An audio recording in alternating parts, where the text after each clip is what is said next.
We know the ocean is coming. For millions of coastal residents, climate change is no longer a debate about the future. It is a puddle of dark water inching up the driveway right now. Take the Florida Keys. Even without the storm surge from a hurricane, the everyday tide is creeping uncomfortably high. A good day means only a few inches of standing water at the end of the block. A bad day means the entire neighborhood is cut off from garbage pickup, mail delivery, and basic emergency services. This diagram shows the cost to fight that rising tide. Keeping roads dry for 200 Key Largo homes costs $40 million. Expanding that countywide pushes the estimate to $5 billion. And that staggering investment only buys 2 decades before water overtakes the concrete. Yet property values stay high. Residents pay thousands to hoist their private homes on stilts, desperately holding on to their isolated sliver of coastline.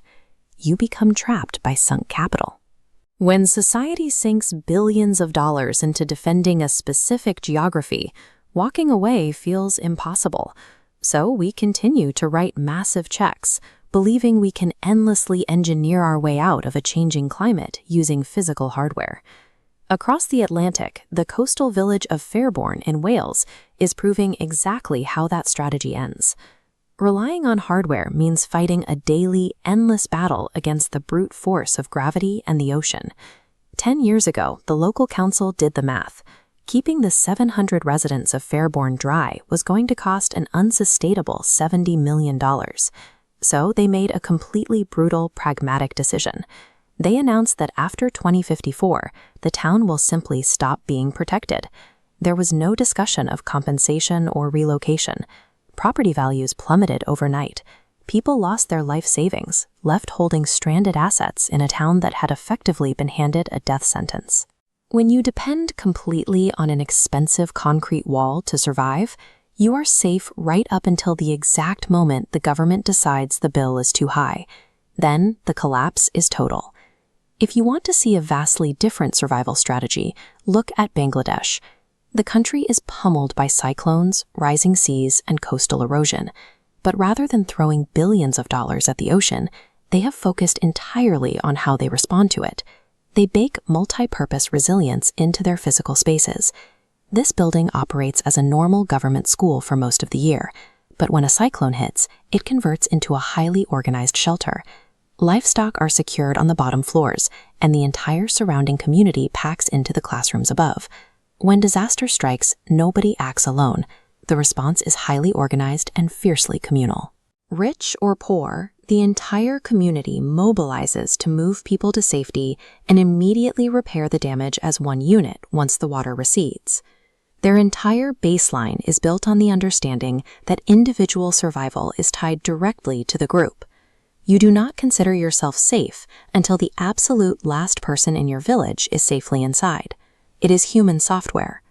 By relying on deep, embedded social cohesion rather than expensive physical hardware, Bangladesh has dropped its mortality rate from violent storms to virtually zero. This shift toward behavioral adaptation applies heavily to dryland, too. In regions like Catalonia, climate change is stretching the fire season across the entire year. Flames are reaching 60 meters high.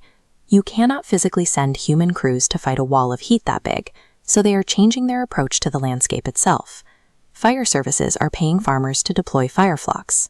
Large herds of sheep and goats graze specific areas to clear out the undergrowth, stripping away the fuel long before a spark ever lands. We see this exact logic playing out in the Netherlands. Yes, their dams and storm barriers are an absolute marvel of engineering, but their true method for survival isn't made of steel, it is political. They operate on a deeply cultural concept called the polder.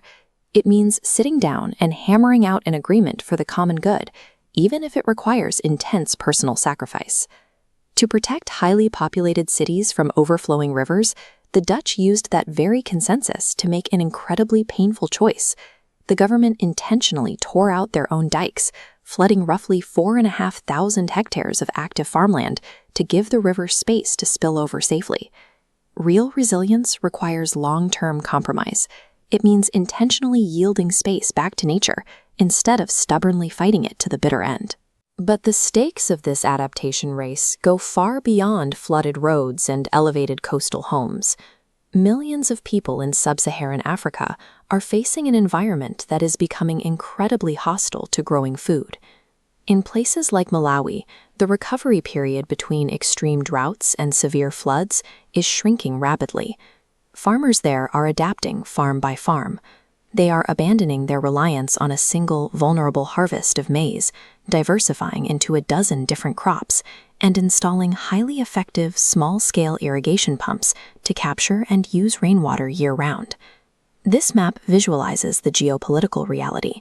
If we fail to fund localized adaptations, people will abandon land that cannot feed them, moving toward wealthy nations. And this chart highlights a massive discrepancy. Bangladesh's 2-year adaptation plan equals raising a few miles of Florida road. We habitually measure our climate readiness by the height of our seawalls and the sheer volume of concrete we can pour. But hardware inevitably fails. We should be measuring the depth of our global social solidarity, because as the water rises, leaving vulnerable populations behind guarantees a collapse that will ripple across our own borders. We are not adapted to what is coming until everyone is adapted.